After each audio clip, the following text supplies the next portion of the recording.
You know what? It is way too early and it's way too hot for leaves to be falling in my yard. Listen, you don't even want to talk about leaves, man. I got leaves falling in the pool. Every day I take a half an hour getting leaves out the pool. Man, it is ridiculous. I'm about to cover it up. I'm about to just pay. Just it doesn't matter. I ain't even have a chance to swim yet, man. You haven't. I can't do it. I just can't. It's too much. The rule is to cover it up after Labor Day anyway. Well, is that the rule? The rule needs to happen right now because I'm about sick of. You open it. What's that? Memorial Day, yeah, and close at Labor Day. Yeah, Labor Day. Well, over where the poors live, we don't have pools, but we do have trees that are already shedding their leaves, and and it's in that bad part where the grass is really growing and stuff. So I'm just not ready for that. Todd don't just got yet. Leaves. Todd got those Santa Claus things that go through the whole yard and all the way across the fields. Oh yeah, we get the pollen and the little fluffy flurries. Yeah, they're gone finally. So see, that's nothing. I have a tree in my yard. I planted it when I was a kid. Oh, you planted it? I got the acorn from Alabama. Okay. So I brought it up here. What's this, a slave tree or something? I planted it. Dude, it's crazy. It's to hang people. It's the hanging tree. Oh, lynching tree. It don't start dropping leaves till like May and June. Really? What? Yeah, it's like right now, my yard looks like it's October. It's been looking like October since like late July, early August. That's insane, man. That's insane. Do you rake? They rake. But what I start doing is like blowing them into a pile with the mower, and like maybe once or twice I'll call like Said or somebody, shout out Said Lines, to come by and do them like once or twice because they get heavy because we're surrounded by the woods, and then we get everybody else's leaves too, just blowing around. So it's crazy. I might as well go on ahead and welcome our special guest. Ethan's in the house today. He said hi before we welcome. Ethan's in the house today. Welcome everybody. We got Ethan joining me, little E, Mr. D1. Let's go on ahead and get this out the way. You going to Ohio State? This is gonna be a good show. Ethan scored a touchdown yesterday. Touchdown! Did you do dance? Did you do dance when you scored? Nah, they don't let him celebrate. Come on, man. Just do it anyway. Get a penalty. He ran into Lynn Bowden after the game. We took a picture of him and Elias. Those of you that are from Warren, Lynn Bowden, legendary Warren G. Harding Raider football player, and then went on to Kentucky. He was one of the legends at Kentucky, and he's been with a couple NFL teams. Last he was with the Saints, but. Ethan got a chance to dap him up. Yes, sir. And it was like Pastor. It was like the magic dap. It was the magic dap, and he said, "I'm gonna score a touchdown." And he literally came back and said that was the Bowden dap. So shout out to the little Raiders. As a matter of fact, all of the Warren teams won at every single level except for one Pee Wee team. They dropped a game to the Struthers Hard Hats, but all the Raiders all the way up from Pee Wee all the way up to varsity. Big shout out to Elias, Ethan's older brother. Yeah. I mean, he is a beast, boy. He out there looking like Peyton Manning. Boy. Elias is out there doing it. I'm proud of him. Out there looking like Peyton Manning. So we'll jump into it. We'll do our normal welcome, and then we'll jump into, because I want to kind of stay in that vein. But welcome to Religiously Incorrect, y'all, and we are brought to you by the African American Community Fund. The African American Community Fund, established in 2020 of the Foundation for Appalachian Ohio, supports Black-led and Black-serving organizations throughout the 32 counties of Appalachian Ohio to elevate the quality of life and address disparities in African American communities. Please check them out if you get a chance at www.appalachianohio.org, or you can give them a call at 740-753-1111. Marlon said it's nice to see somebody without gray on the panel. It's cold-blooded. It's cold-blooded, man. That's okay. His day is coming. Oh, he got some. He just cut it all off. Right. I see that beard, though. Well, Pastor Jeff, this speaking of Ethan and Elias, the Christian plays ninth grade football as well. It is the season of youth sports and football. Yes, it is. And, we're obviously like year-round. Year-round. And I just saw a video today on Instagram. It came up.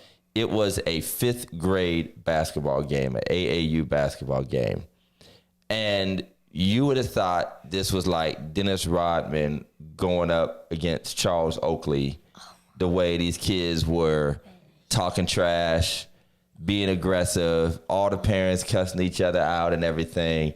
And I'm grateful that Warren has a legacy of quality sports programs. Big shout out to everybody who works very hard to give our kids a quality experience.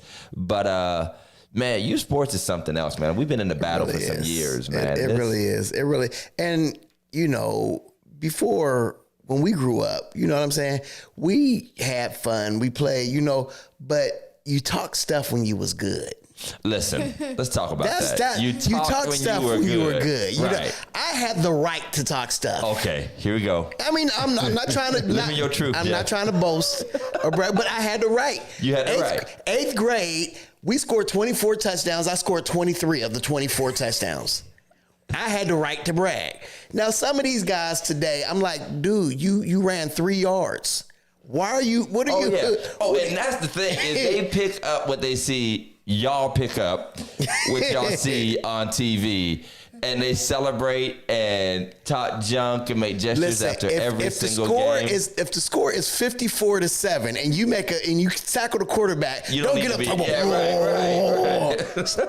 Dude, you are out the game. You are out the. What will Tony Brown say? Technical flag on the play. Right. Technical flag on the play. Personal foul. Here's my worst one. I see this with young people all the time. When they get burned, okay, and then the receiver just happens to drop the ball. Oh, yeah. The quarterback be like, yeah, I locked him down. I locked him.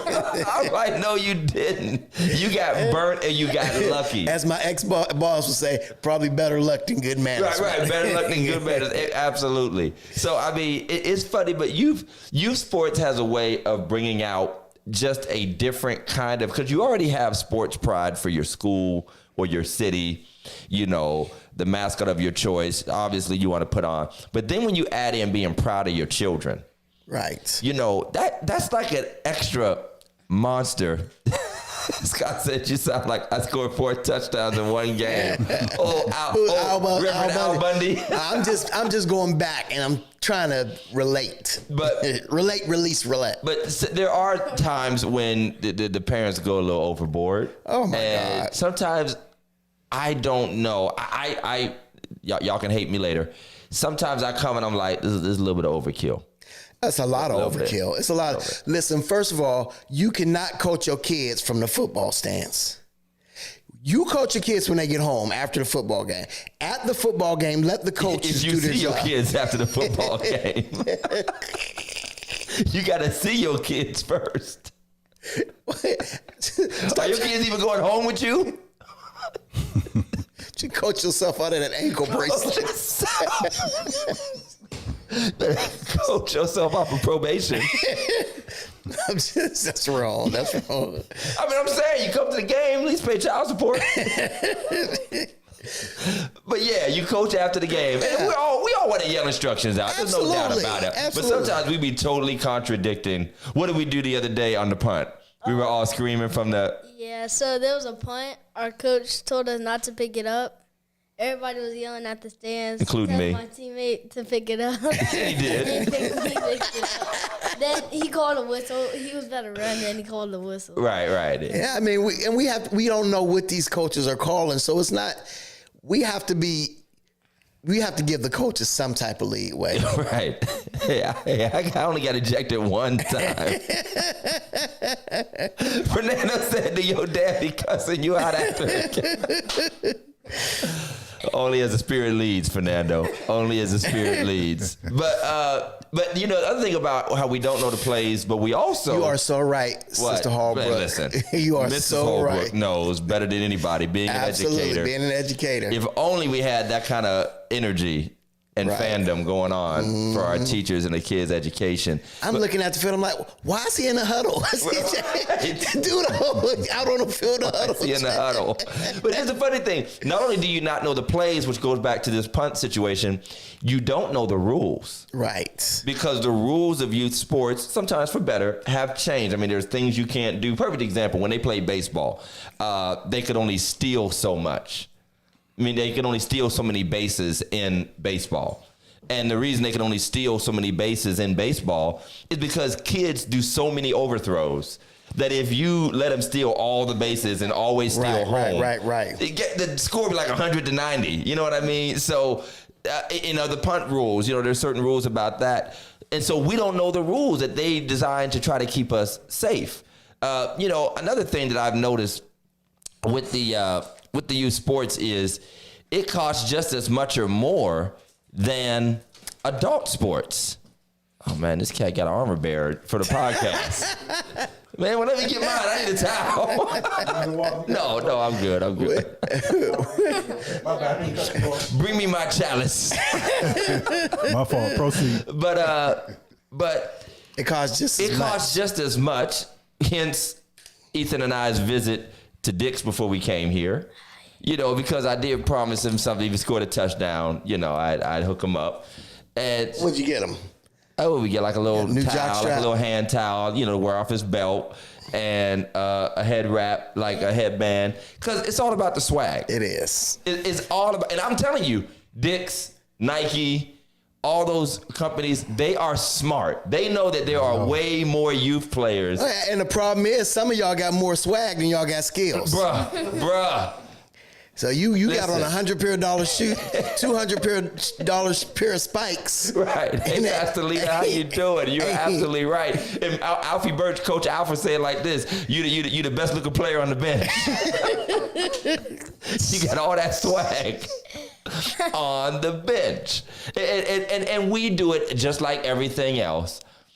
Parents are living vicariously through the children. Absolutely. And so we want them to look fly. We want them to act fly. And I'm just going to say there is toxic behavior at work where we promote their aggressive attitudes, their tendency to gloat and to talk trash because we're doing it from the stands and they start doing it on the field. And instead of saying, and I'll be honest, I'd be the type to be like, man, go sit and get back to the huddle or sit down. I am that dad that'll holler, that whole thing. Others be like, yeah, man, you tell him, you do it. Don't tell my baby. Okay, and by the way, every flag isn't the ref cheating on your kid. Come on. Listen, y'all. Listen. Come on. Every flag, Ethan, isn't the ref trying to cheat. What do you feel when you see those flags get thrown and false start and stuff? I don't feel mad. I just feel like, yeah, I kind of feel mad. You finally feel mad? Hey, last year, with me and Todd went to a game, and the big fight broke out at the end of the game. Todd jumped over the fence. In the yo. In the yo. We was at Rand. We was at the Rand school. The Rand field. He jumped over the fence, man. Jumped down on the field, ran out there, and it was right when I busted my knee. So I'm taking my he's hobbling. I'm hobbling. I'm trying to help, but I'm probably gonna get beat up when I get out on the field. He was about to get beat with his crutch. Right, what you gonna do with a broken? We had to get them kids out. It was a bad look. They had a bad play at the very end of the game, and and thankfully, shout out to David Height, who was a ref that night. Absolutely. I know my brother Dave from Youngstown. So they knew, Pass was coming down and we just there to get these kids off the field. Well, listen, I'm going to tell y'all in Youngstown, if we can't win, we going to fight. We can't beat you in football. We is going to beat you. It ain't no doubt about it. Slash of tires or something. I mean, and that's the thing. They teach you that in football practice in Youngstown. That's part of the training. Hey, that's why I heard him in the game. Make sure y'all put y'all helmets on. Right. When y'all clap hands. Right. Keep them helmets on because it's gonna be on. But I mean, it's supposed to be the one of the funnest. Funnest is not a word, but one of the most fun times, enjoyable times in the life of our young people. And I think that we all have an obligation to help it stay that way because here are one of the two most unappreciated and quite frankly, unpopular jobs now is being a youth coach and being a youth referee or umpire. Yeah. I mean, because for the money they get paid, I mean, a little $50, $75, if that, a game to come out there and get screamed at and yelled at. I mean, I was watching, we went to Akron. We went to Akron for the ninth grade game. And I said this to Vince the next day. I was talking to Pastor Peterson about it. I said, the funny thing about these younger level games is that there are no distractions. and like positive things that you get at the varsity games. Right. There's no scoreboard playing videos. Right. There's no band doing cheers. There's no people selling 50-50 raffle tickets. You know, just you barely have cheerleaders, if that, at some of these games. So you're just out there hot and miserable and mad when your team don't do well. Right. You can hear everybody saying everything, you know, talking junk. Hey, Mike, Todd, Ethan asked him what a stand was. Todd said, it's in that yellow house over there. Old lady is selling fried chicken out of it. And that old lady was selling that good Kool-Aid next to the stadium. They didn't even have a concession stand. You just pull up to the window. Oh my God, you just that some was ribs, funny. some pork rinds. They had stuff you shouldn't even sell for concessions. Oh, did they Black eyed peas. Did they have ribs at the Harding game? They did. What? Shout out to Fred Moore and the no sauce ribs. Wow. No sauce ribs. He does no sauce ribs. He doesn't put any sauce on them, but they're perfectly cooked, grilled, smoked ribs. But it ain't no sauce on There's it. no sauce. They're good. People love them. The devil is a liar. Bring your own sauce. The devil is a liar. He says no sauce ribs. I mean, It's just a pork chop.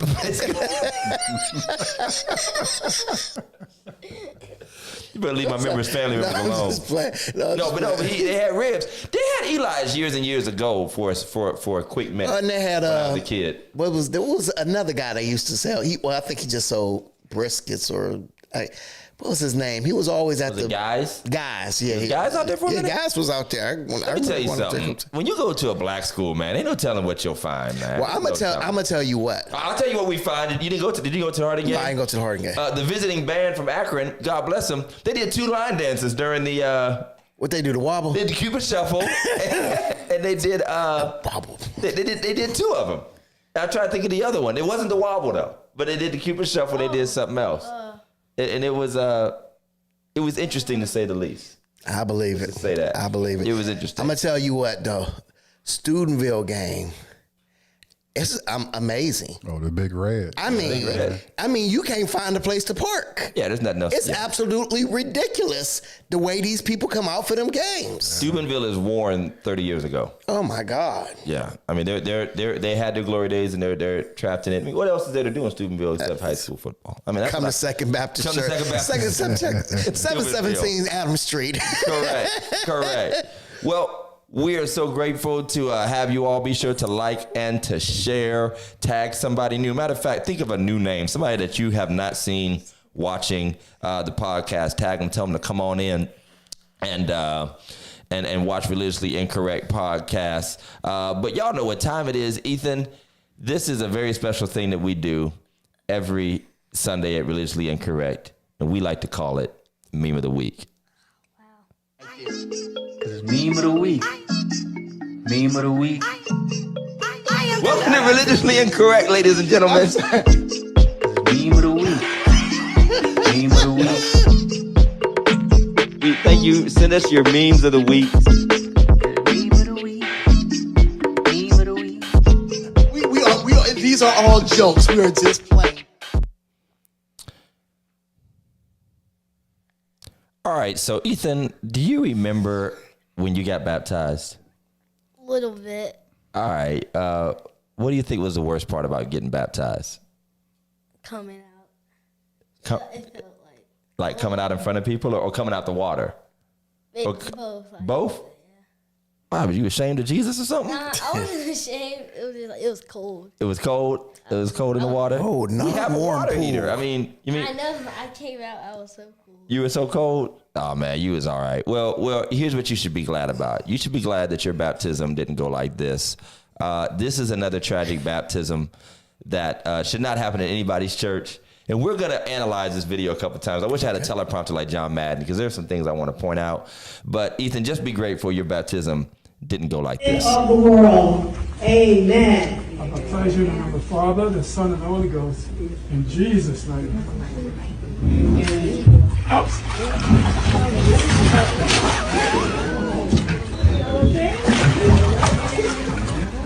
Even into the So, Bruh. this, Bruh. he had about 2 inches in there. He couldn't have fit in there if he wanted to. Right. And they started him on the stairs. Right. So there's a few problems with him. So, okay, play it again, and I'm going to ask you a question, Pastor Jeff. Play it again. I'm going to ask you a Of the question. world. Amen. I baptize you in the name of the Father, the Son, and the Holy Ghost. In Jesus' Why is he holding him by the neck? Why? We've already established that choking is an acceptable part of baptism. He should have just sprinkled him. Okay. So first of all, do you consider that to be properly baptized? Man, that is the most improper thing I have ever seen in my life. Somebody said that was a baby bath.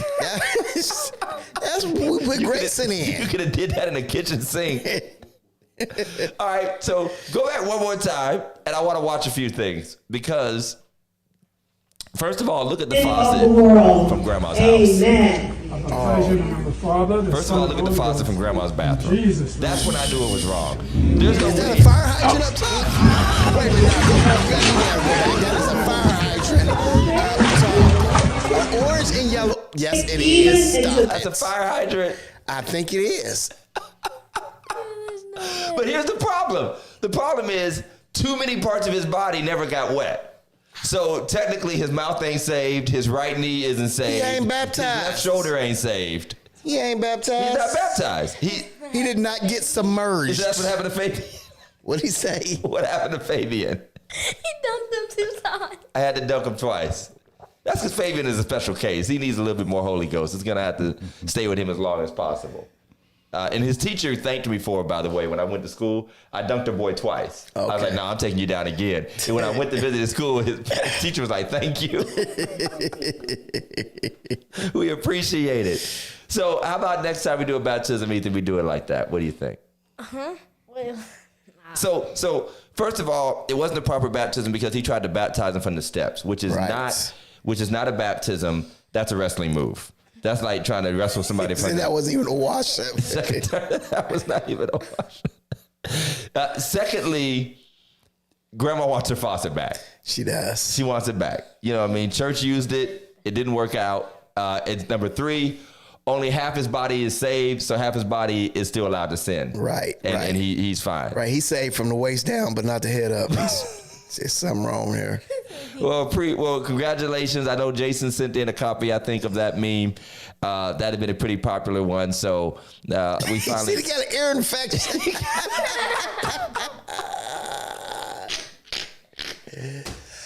Listen, you have to know. You have to know your audience. I mean, that was a pretty big guy too. That was a bit, yeah. It's a pretty big guy. How many times do we have to say, when you know you got a full grown man, get some backup? I mean, Get one of them straps or something that they use in hospitals. right, was the water bill due or what? I mean, I just don't get it. I'm gonna tell you what happened. Going I'm out? gonna tell you what happened because we've been there. The deacon didn't show up on time to fill the water, and that's the best they could do during Sunday school. Yeah. That's as far as it got. Sunday school is only 45 minutes. We gonna make it work. Sunday school. Alfie said they should have got rid of all them gold bathroom fixtures and paid that water bill. Listen, the bathroom fixtures have to match all them gold pillars in the church. That's a rule. Scott said they should have deeper potholes in the church parking lot. We could have baptized you in the ditch outside. Oh, man, I love it. Jim might want to volunteer a few students. I believe it. Well, we thank you guys for tuning in to Meme of the Week. And, of course, if you have a meme that you think is funny, you can send it in to our email address at religiouslyincorrectpodcast@gmail.com. What is that email, Ethan? Religiouslyincorrectpodcast@gmail.com. There you go. Boom. You got it. You already in there. You're not getting paid for this, by the way. It's crazy. All right, y'all. Religiously Incorrect is brought to you by our fine sponsors, the Phillips family of businesses, Phillips Care Lawn Services. As I mentioned, the leaves are already falling. I know you don't want to rake them up. Call Phillips Care. They will take care of you. 330-219-7916. And any other work you have that you may need to have done in your yard or outdoors. And while you're at it, check out Phillips Care Cleaning Services. Don't waste your time trying to do it on your own. Let them take care of your carpet cleaning, your wood cleaning, your move in and move out, upholstery cleaning, and any type of renovations or repair work you might need on your property. Call Phillips Care at 330-219-7916 or check them out on Facebook at Phillips Care LLC and tell them Religiously Incorrect sent you. And we are also brought to you by Action, the Alliance for Congregational Transformation, influencing your neighborhoods, influencing our neighborhoods, excuse me. Listen, we are so excited. We are getting ready for our community meeting. We are getting ready for our community meeting. We are dealing with transformational justice. We are dealing with the 30-year reunion, I guess, anniversary of the 1994 crime bill. Oh, wow. Which was actually instated by President Clinton and then at the time Senator Joseph Biden. Joseph Biden, that's right. Listen, this crime bill put it's our public meeting, excuse me, put $14 million for community policing and $12 billion for mass incarceration. We want it repealed. We're going to the Capitol. We're going to do what we got to do. So, well, considering inflation, that's only like $72 now. So, I mean, that won't get you very far. That won't get you very That's far. right. That's right. The truck is coming. The truck is coming to Warren. We will be out there. We will be out there. We will be cutting the ribbon here in Warren. So we will be giving you more information about that. Wait, we got somebody advertising their ribs on our page. Who advertising their ribs? Is that what's happening? Is that what it say? Rob's Ribs? Is that what's happening right now? Rob'sRibs.com. Who is Rob? Somebody need to pay some advertising dollars? That's who it is. That's cold-blooded, man. Well, God bless you. God bless your hustle, Rob. God bless the hustle. Man, it won't even open. Anyway, the truck will be there. Well, Rob's will. Yeah, You ain't got no ribs. Rob like, I got one rib. I got one rib with some sauce. And they got sauce. All right. Bless you, man. Thank you for tuning in. Make sure you like, tag. You got to give us a lot more views before we promote any more of your business, though. And you can always reach out to Mike, our producer, if you'd like to be a sponsor. We would love to promote your business. Anyway, email us. Tell Rob where to email us if you want to advertise. That's at religionincorrectpodcast@gmail.com. All right. If you keep it up, we're going to start deleting your comments. All right. Today, this is called balance. Rob said, I'm just gonna keep on putting stuff. Y'all gonna get this business. I'm standing on business. I'm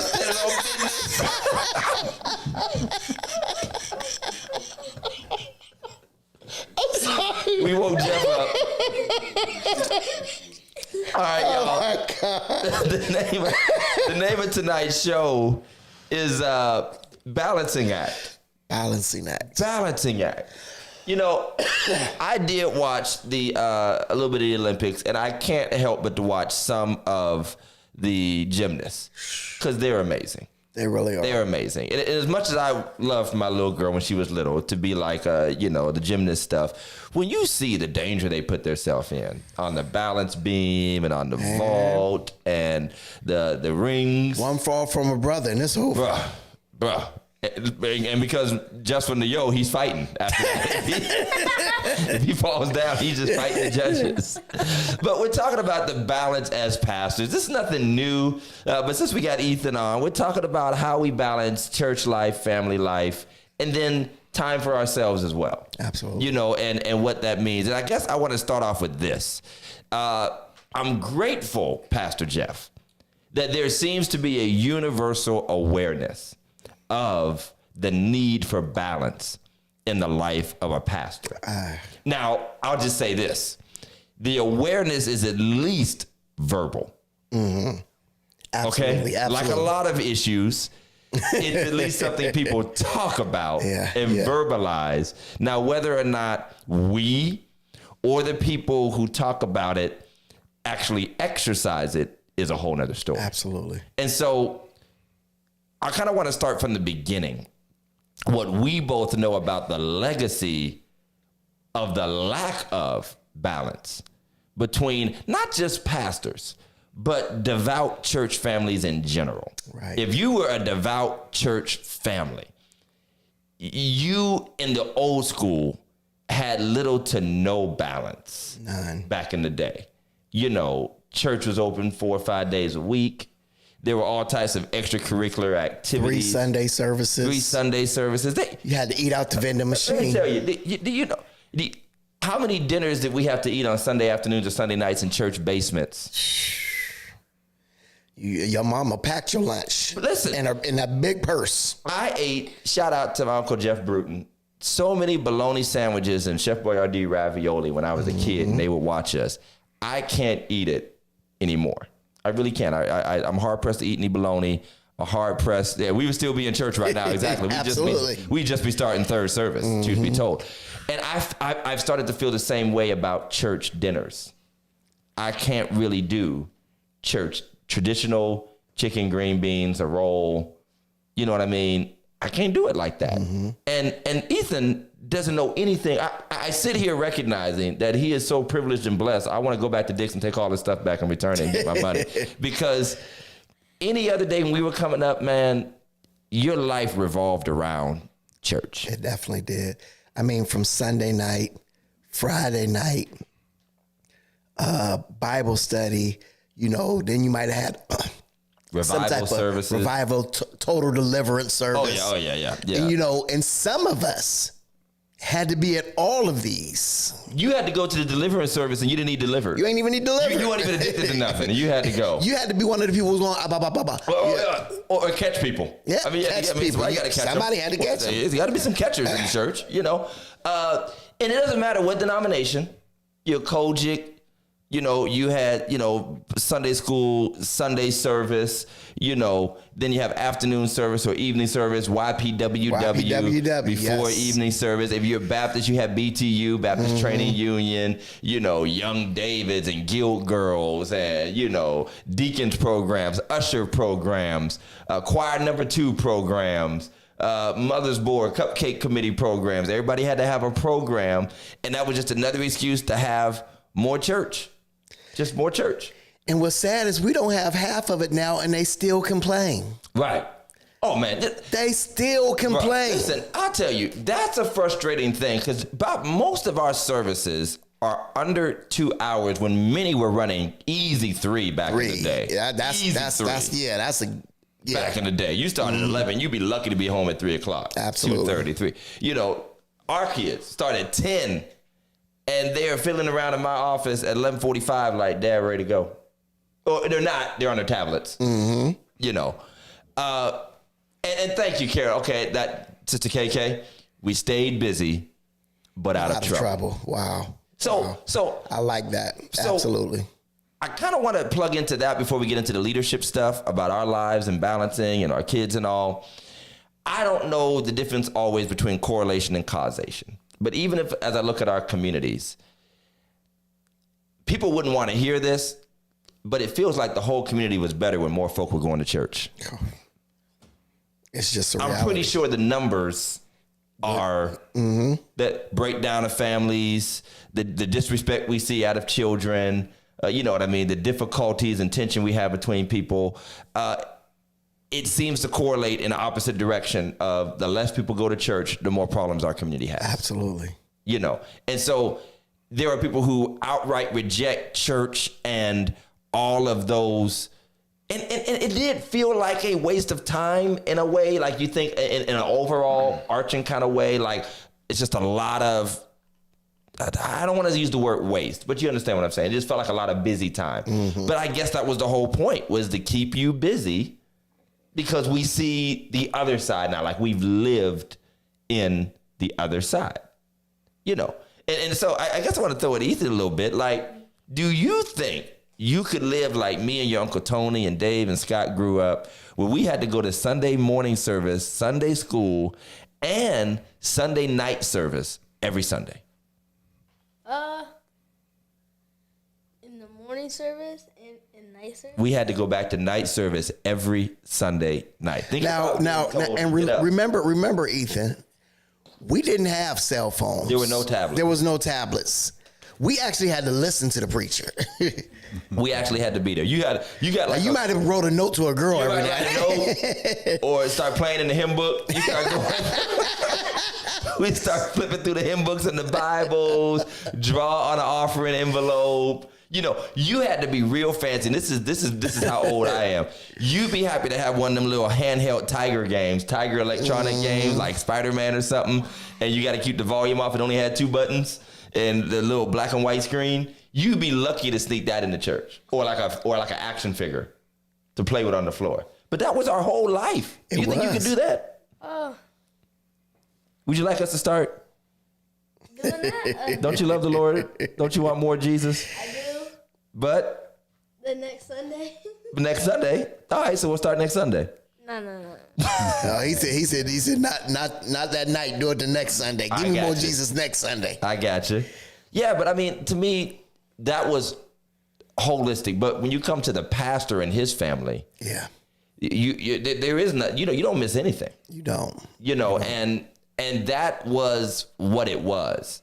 Now, however, there is an idea of balance, and like you said, Pastor Jeff, we're doing a lot. Well, I think that balance, and like you said, it's at least talked about. But I think it's talked about because so many pastors have committed suicide.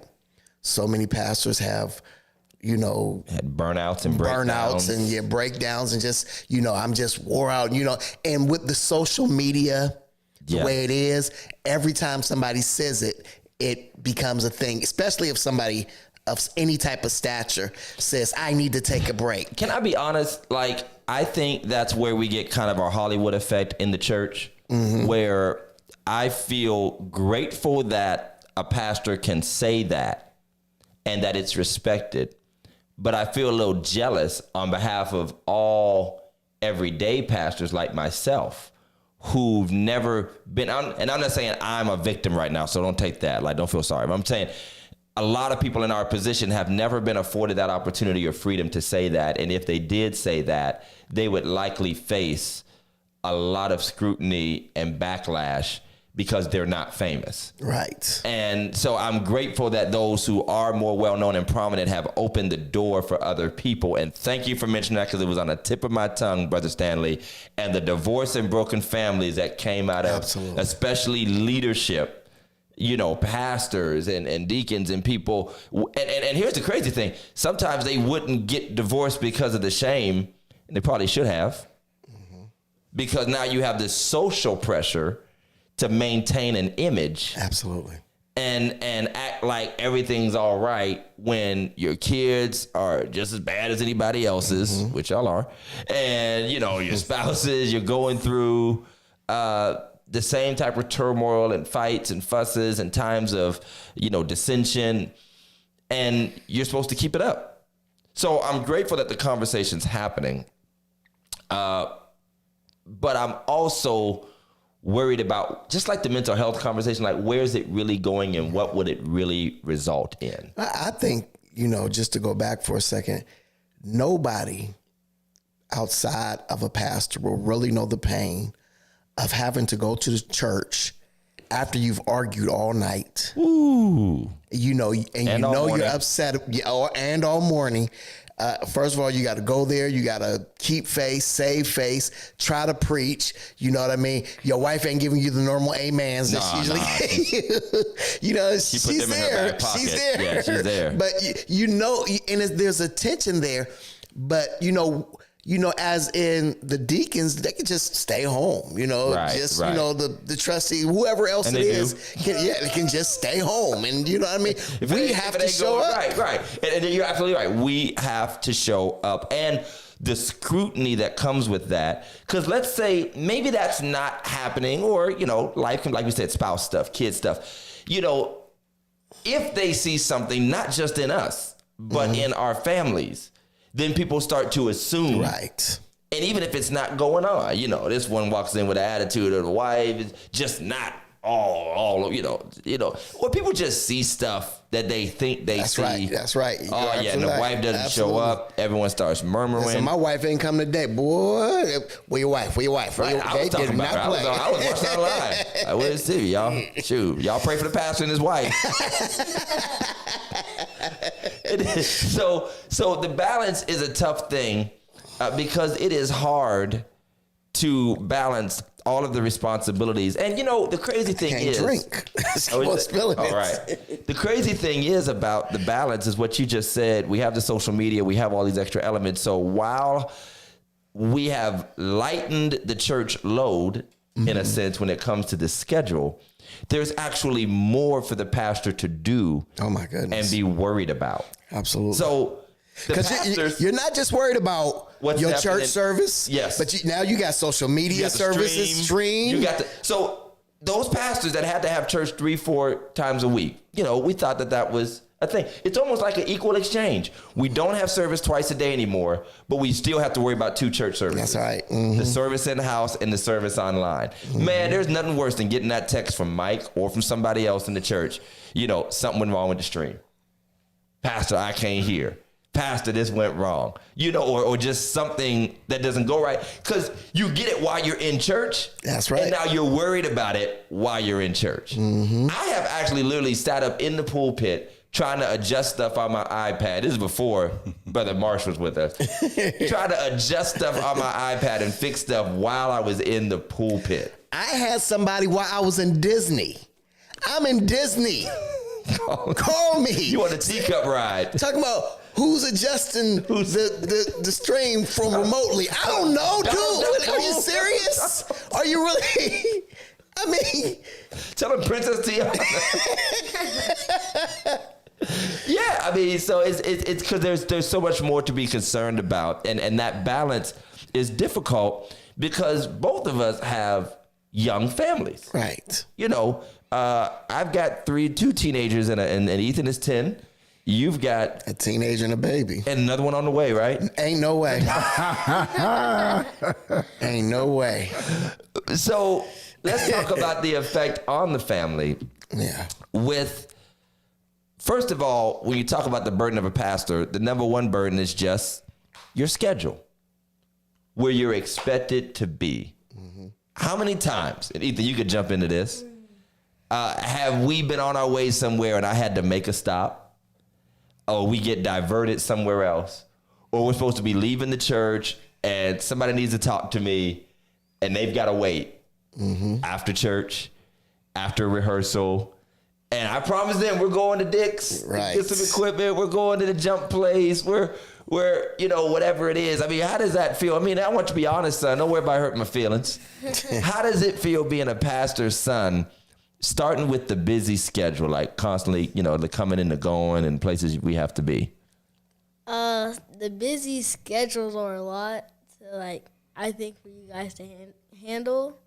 And, like, for you guys have to go one place to another to get us to. That might be hard. Right. How do you feel, though? How do I feel? Yeah. Well, it depends on if it's raining outside when I didn't pick him up from practice. So when I'm late for practice, because it happens, I'm late. How you feel? Do you be like, man, Dad's probably in that doggone church again? Not really. It's just fun. You get more time to... You get more time to play? Yeah. Okay, well, how about when you guys got caught in that rainstorm and I was in a meeting with Mike and somebody and I didn't even know it was raining. I was just in the restaurant hamming it up. I thought you were out there, so I went out there to check. I went all the way down to the end. I didn't see you, so I just ran back. Okay. So you think it's pretty busy for us to get around? Well, one of the good things has been for literally, I can't even...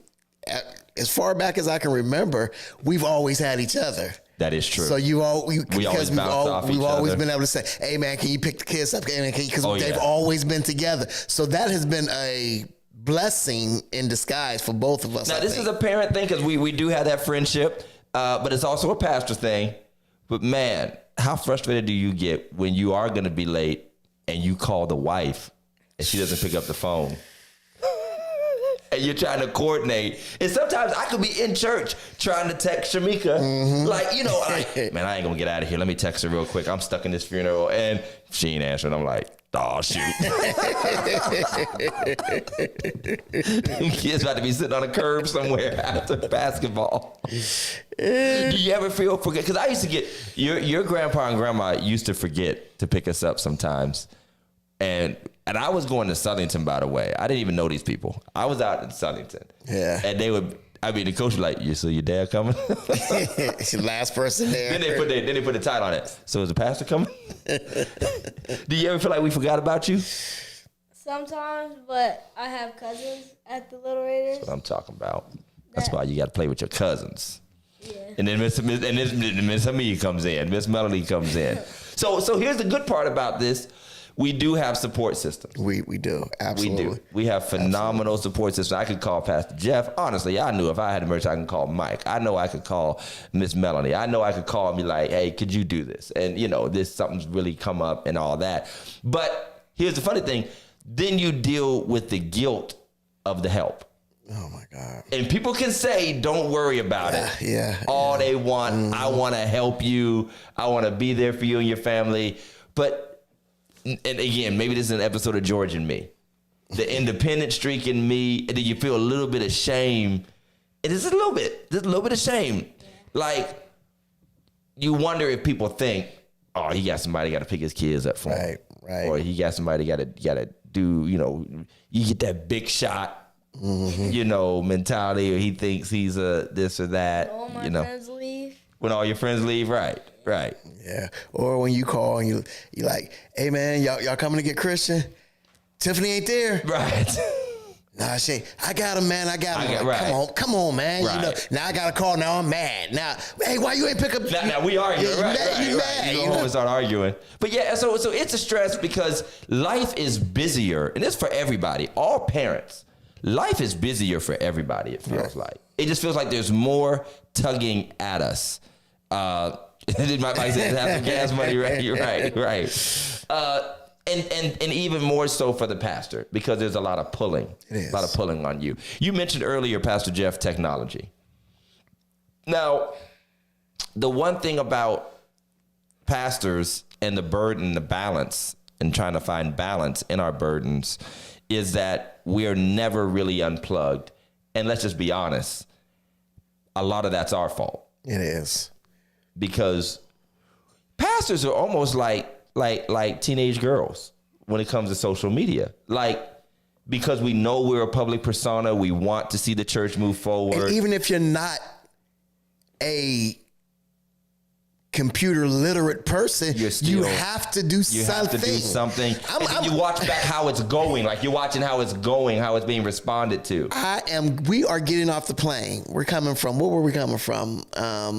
Was it Tennessee? Tennessee. Yes. We getting off the plane. I mean, literally just landed. We getting off the plane, walking through the airport. This dude pulls out his phone. Hey, Second Baptist, I'm back in town. I'm like, are you freaking serious? I gotta let the people know. Are you serious? I mean, he made a whole video from the time he got off the plane to, I was like, oh my God. And I went home and was like, I'm stealing that. But you got to do it. But you got to do it. I mean, because let people see that you've been out of town and they don't know if you coming to church or not. That's all. That's going to be a problem. Absolutely. So you got to let the people. But it's become a part of our ministry are these little quick update videos and invite posts. And then you get now luckily you can share a lot of the stuff, but you got to do TikTok, you got to do Facebook, you got to do Instagram, you got to do all the different platforms. You got to do your own platform, then you got to put it on church's page, huh? Do you have to? No, you don't, but you do have to. You literally have to. No, like I said, pastors can be like teenage girls in that we feel the need to keep up and to check up. And let's be honest, we're keeping up with what everybody else is doing and what's working. And we're keeping up with what we're doing and what's working. Absolutely. And we literally are going back, because you really are worried, did the word get out enough on this event we got coming up? Right. How come I'm not that seeing is a huge fear.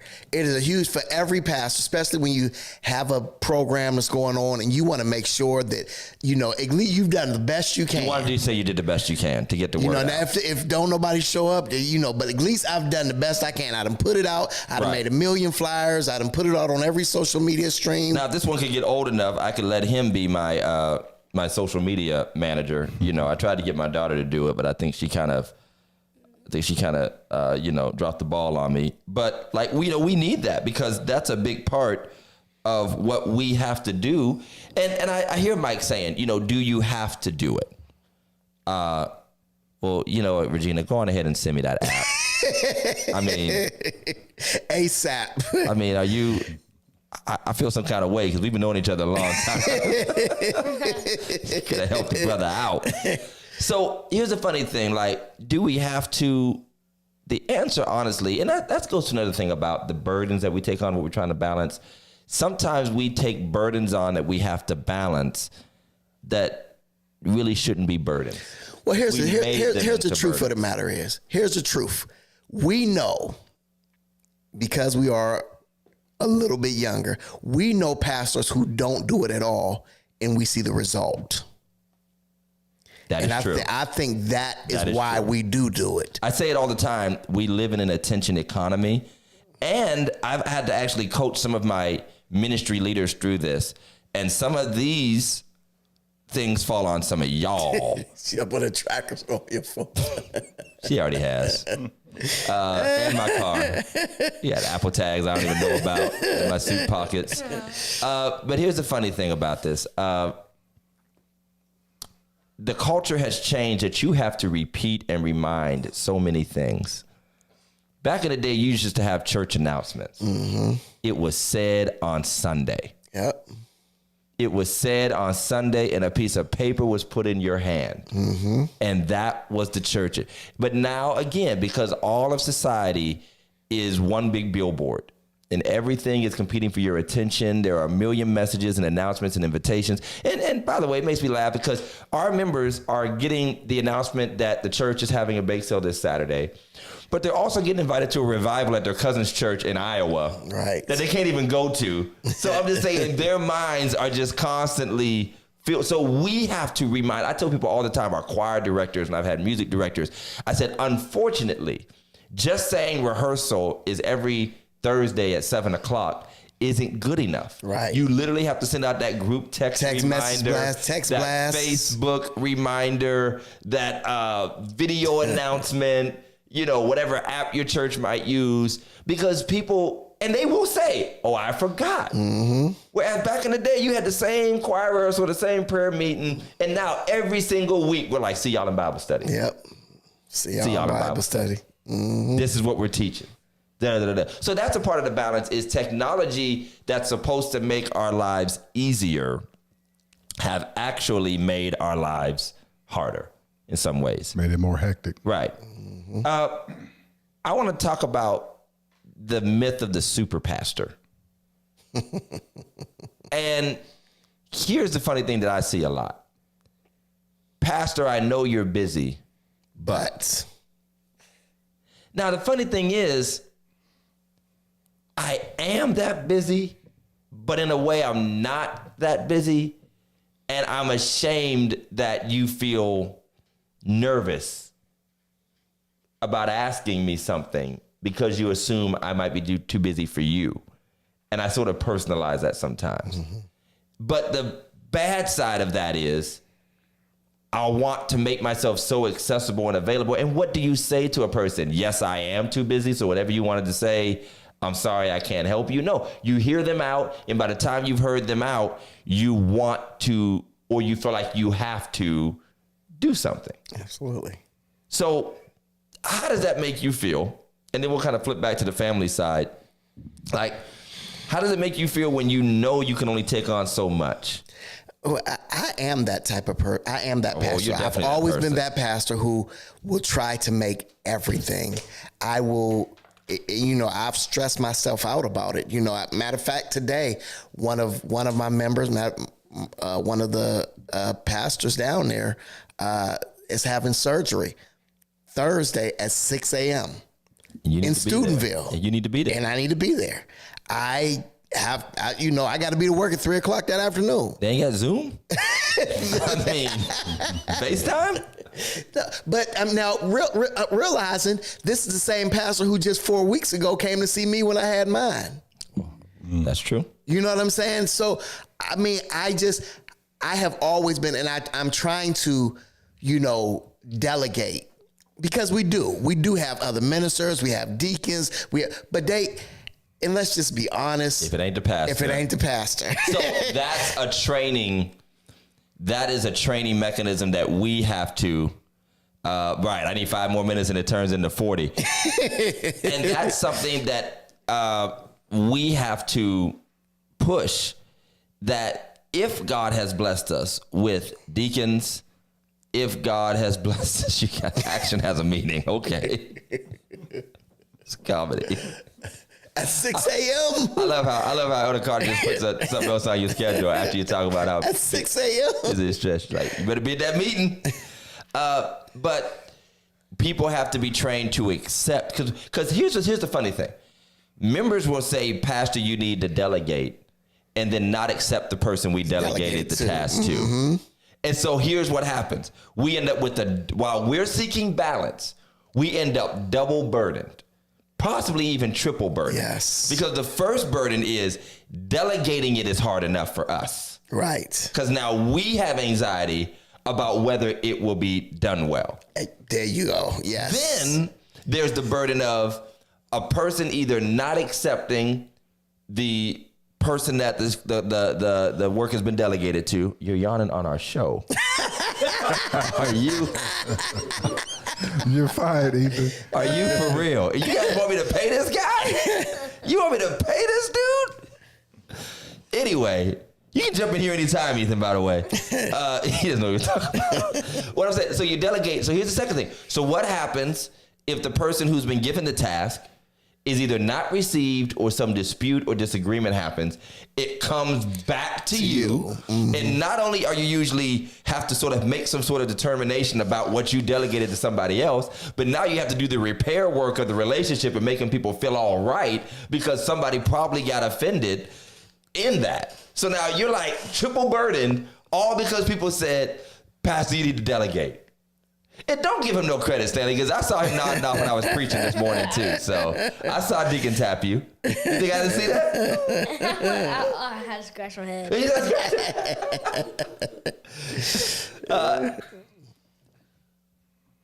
So how do you feel about delegating and what it results in?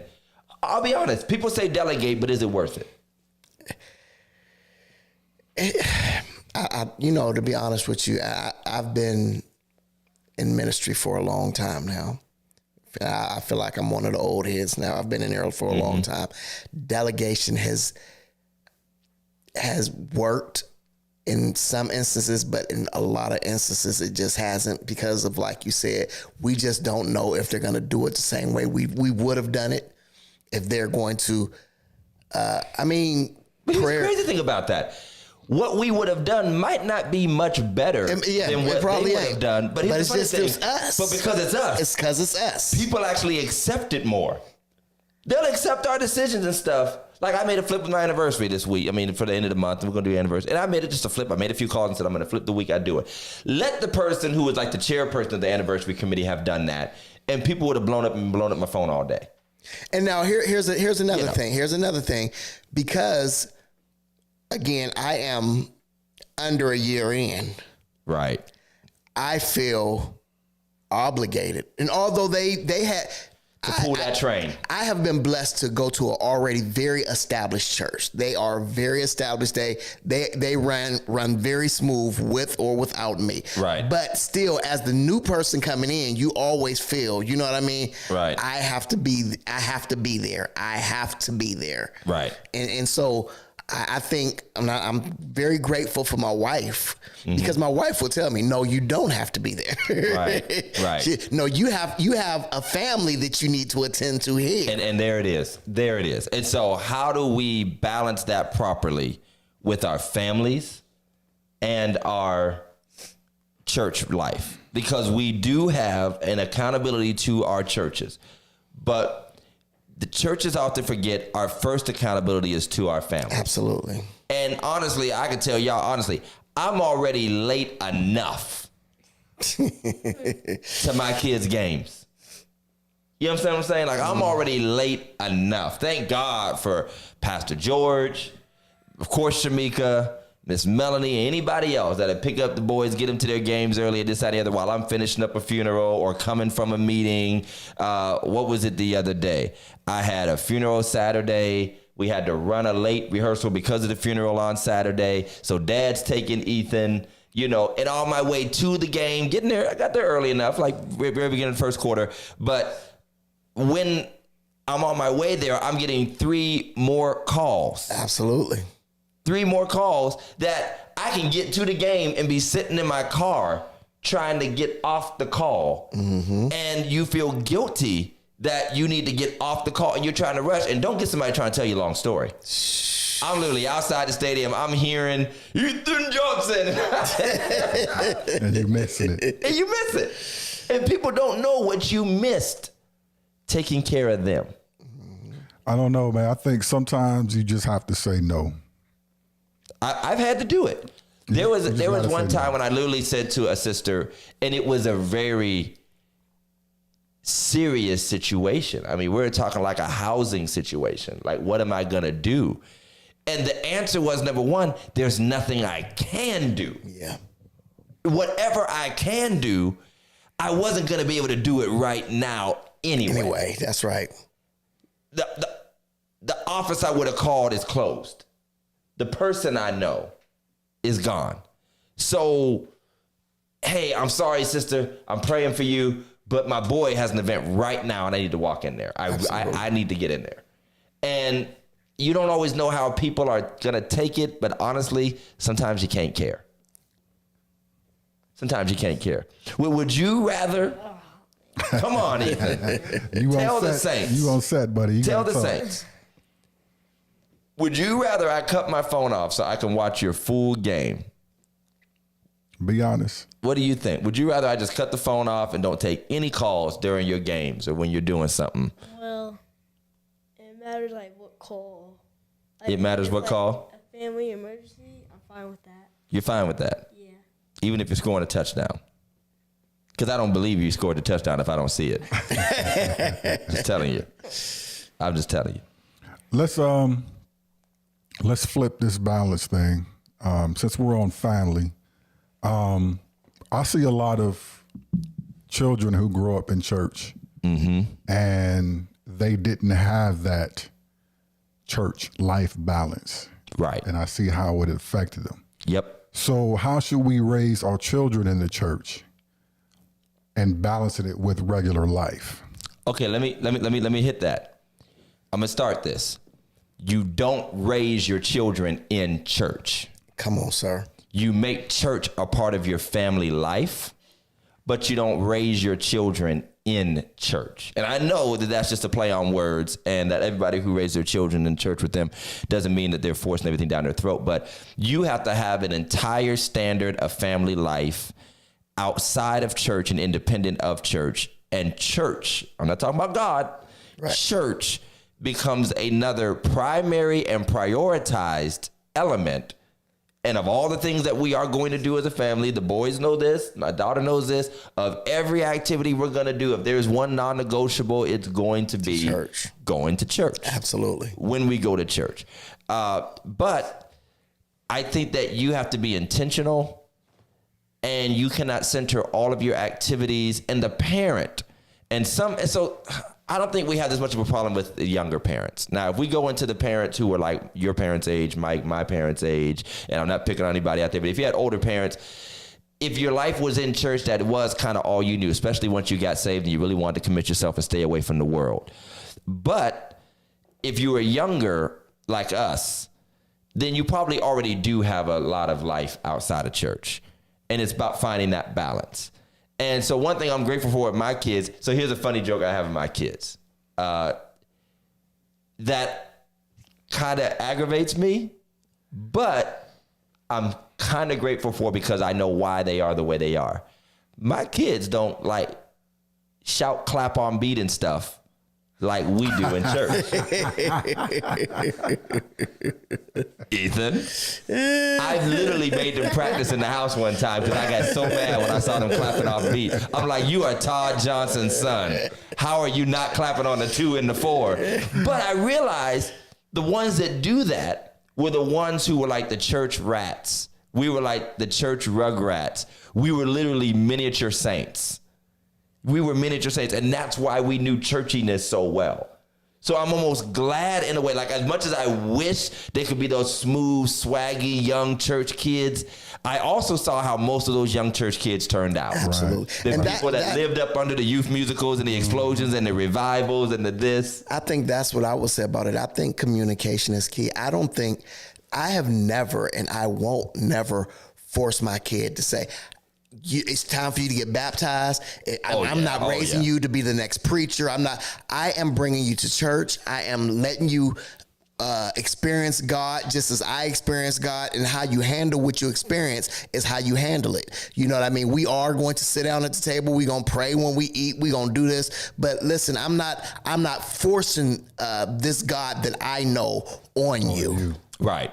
And thankfully, because they watch us, they want to absolutely be like us. I wish Mike could pull that picture up in the photo, see if it's in there. If Ethan put my suit on the day after church, it won't mess up the stream if it works. But they want to be like us. And, you know, people joke, he's a little preacher, he's a little deacon, and I don't mind the junior deacon, the junior minister. They'll say in a second. This morning I was joking. I said, all right, Elias, I'm going to need you to sit upstairs in the stand with me. Sit in the chair beside me, you know, just joking. No, I ain't doing that. I'm going to help Mike out. You know, he's just like, can I sit with you? You know what I mean? So that's cool, but only as much as they want it. Right. And here's the other thing we have to cope with. Kids often want to be something young, and they don't want to be it when they get a little older. Mm-hmm. And we have to be able to be okay with that. Yeah. Right. Because at 9 and 10 and 11, they want to be the preacher like dad, and they want to act like dad, and they want to joke like dad. And what do I always say at the end of my sermons, Ethan? Ain't he all right? There you go. What's the rest of it? Ain't he?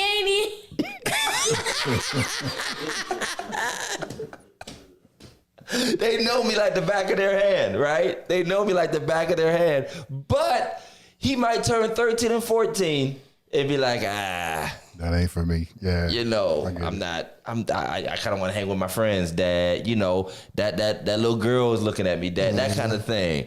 A little girl looking at you. Looking at you. One with the pigtails. Okay, let's go a little deeper. Yeah. How do you raise them, train them, and prepare them spiritually and naturally? I mean, I whoop them.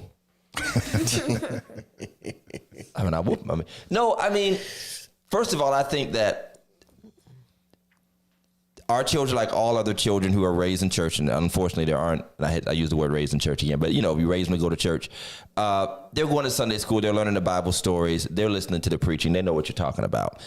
The most important way to sort of make that a concrete thing to them and give them a conviction is that you live outside of church. Absolutely. What you're talking about. Cam said, whoop them well. Thank you very much. Make sure you soundproof that pastor's office. But you live it. And living it means my children have to sometimes hear and see the good, the bad, and the ugly.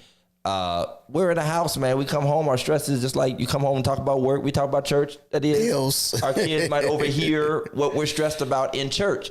But I think and I hope that they know how much we love the people we serve. Absolutely. How we are forgiving and gracious towards people that we might even be having difficulties with. So if they see us living what we teach them, they see us living the church life. I think the biggest damage comes when you try so hard to be so high. Mm-hmm. And then when you go home, you're living so low. Right. And the kids are being raised with that kind of, you know, dichotomy of and disconnect between what the parents put on as an act. And I think we all know, man, listen, like my kid is his best self in front of his teacher.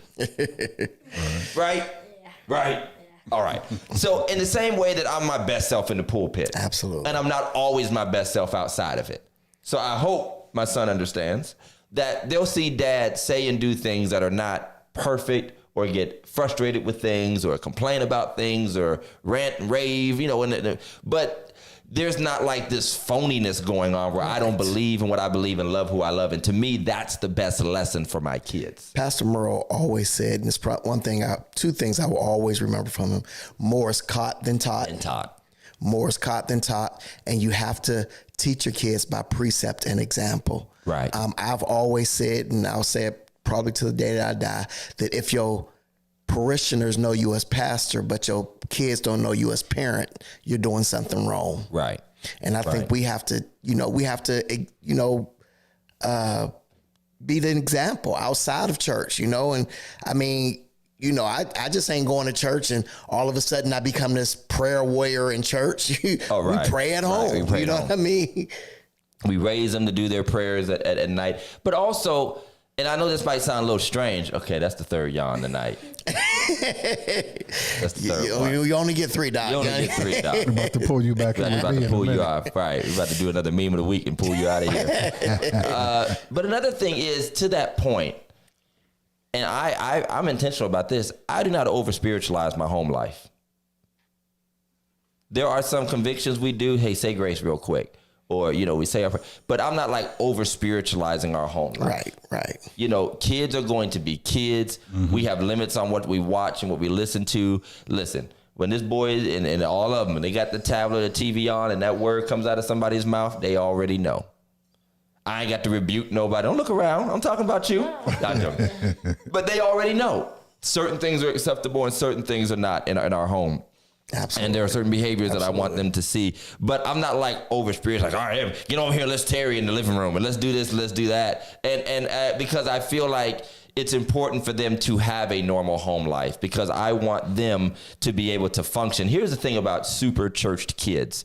They didn't know how to act outside of church behavior. Yes. And sometimes school was foreign to them. Those are the easiest ones to get taken advantage of, exploited, turned out, all that kind of stuff because you sheltered them so much. Mm-hmm. And sometimes they were begging for a little bit of normalcy. Like, why can't I have a little friend? Or you get a little older and you like a guy or a girl or whatever. And why can't I just like somebody? Of course, you set your boundaries of what you expect out of them. But when you do that so much, they're just so itching to get out the door on you.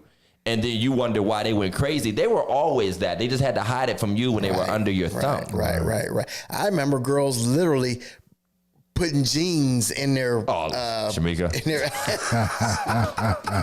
in their book bag and changing when they got to church. Yes, absolutely. I'm gonna get out. I'm gonna get in my friend's locker and get that makeup. And they got the tightest jeans they can find too. Lord, it's good and saved.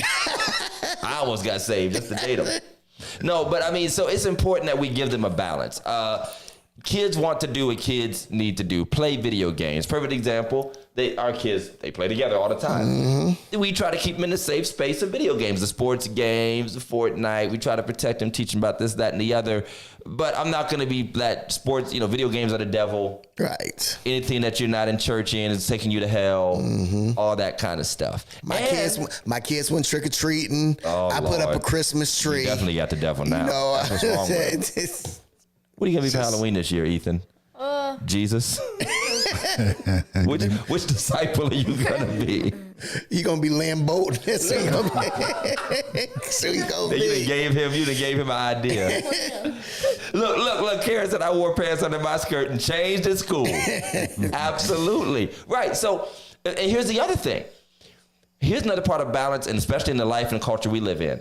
We have to train our children especially to be friends and befriend people who are not like them. Absolutely. And don't live like them. Because number one, it is most people. The vast majority of young kids are not going to church and being raised with those strict Christian values like my children are. So turning them into these elitist little kids who can't associate with nobody, either by my permission or by their own attitude, is not healthy. Okay. You have some friends, Ethan, that go to church, or they have family members who are pastors, and we got a friend of his, grandfather is a pastor and all that. But you got some friends who don't, right? Yeah. Do they really know the difference besides your father being a pastor? Like, how do people treat you being a pastor's kid?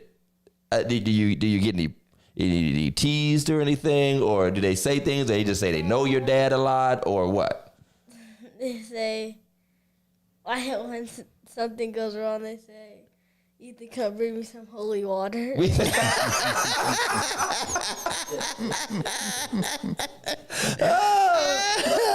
I believe it. Do you have any other things about being a pastor's kid that people recognize?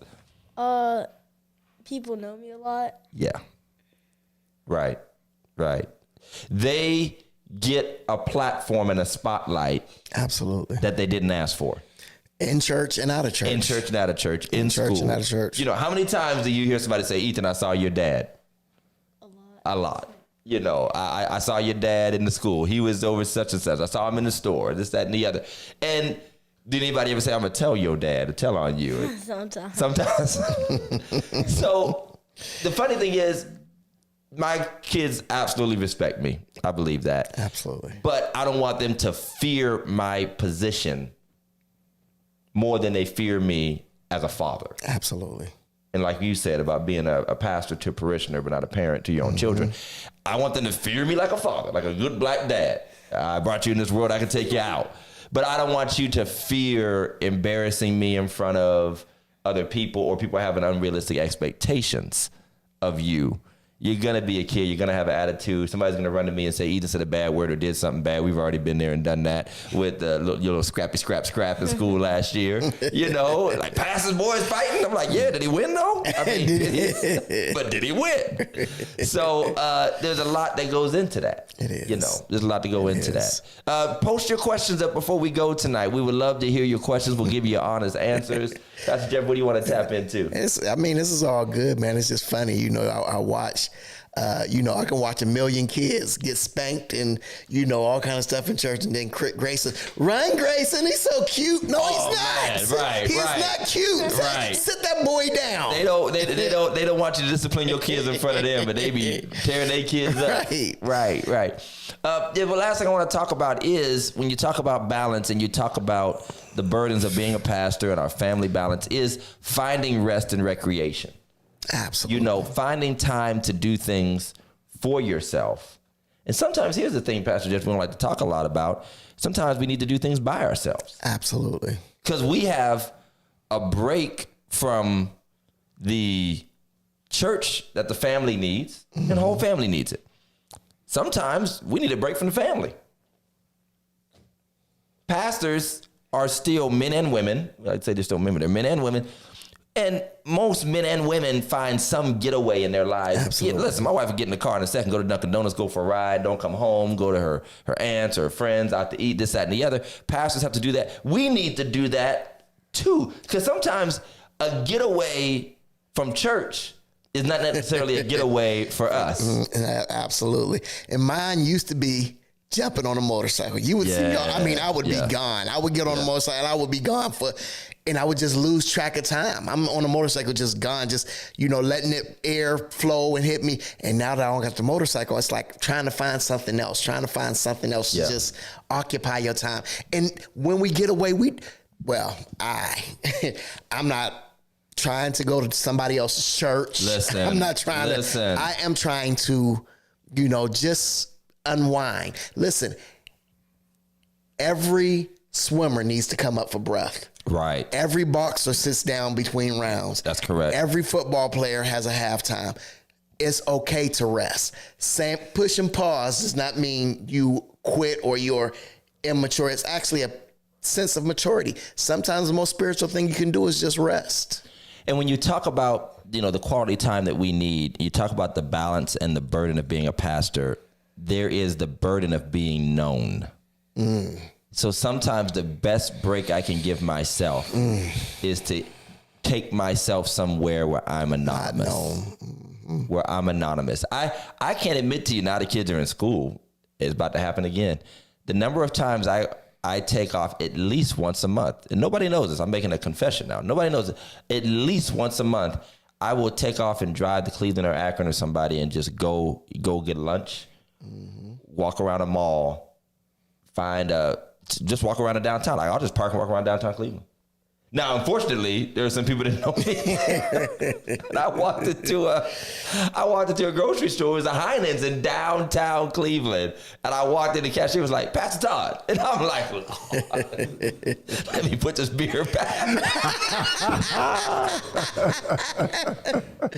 I'm joking. But like back in July, I went out of town by myself and I loved it. Sorry, Ethan.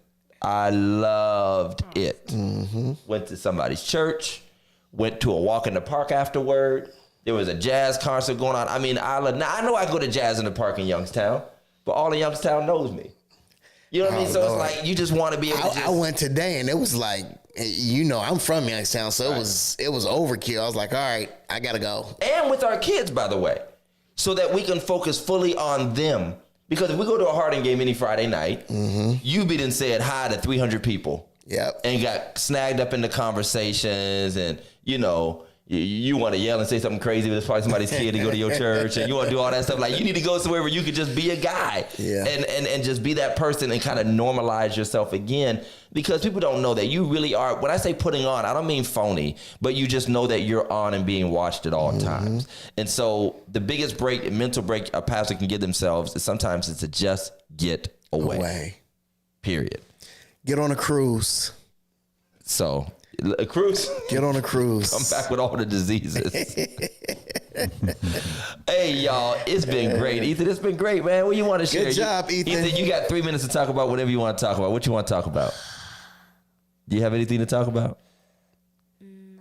You good? Wait. I met Lynn Bowden. He met Lynn. Who's your favorite team this year? The Browns. Okay, that's There you go. There you go. We won. We've won. Right, you have raised him right. You have raised him right. Let's go, Ethan. This cat, I asked him a question.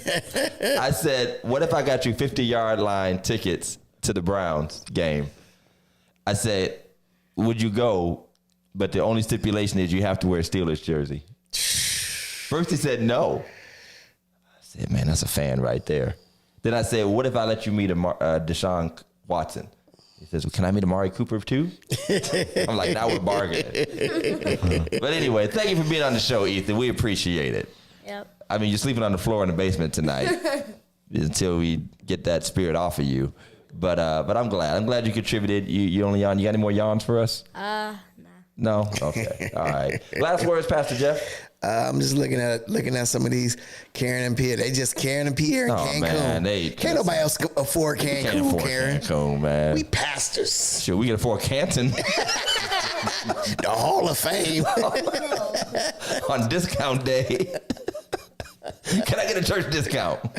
You can't even say you just Karen and Pierre and Cancun. Right. No, right. They know y'all you just by rich name. and richer. They know y'all by name. That's comedy. No, y'all enjoy that rest. Y'all Please earned it. enjoy Y'all it. definitely Y'all earned really it. do. Definitely Y'all earned really it. do. But no, And I saw Greg on earlier. Congratulations, Greg. You're married. He's married now, right? Who's married? Didn't Greg get Oh married? yeah, Brother Jackson. Yeah, Brother Greg Jackson. Yeah, I saw him married. on earlier. Greg, congratulations. Right.